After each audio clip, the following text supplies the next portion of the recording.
Uy, may itim na pusa ka. Walang ka-effort-effort. Stand out agad. Yung balahibo niyang sobrang kinis at itim, parang laging nakagown sa red carpet. Tapos ikaw, assistant lang sa glamorous niyang buhay. Grabe te, yung mata niya parang may third eye. Tinitignan ka lang niya, alam mo nang siya ang may-ari ng bahay niyo. Walang tatalo sa galing niya sa taguan.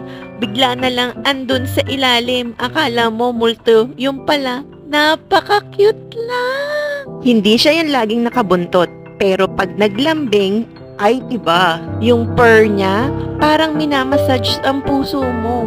Dahil alam mong pinili ka niya, hindi lahat nilalambing niya, no?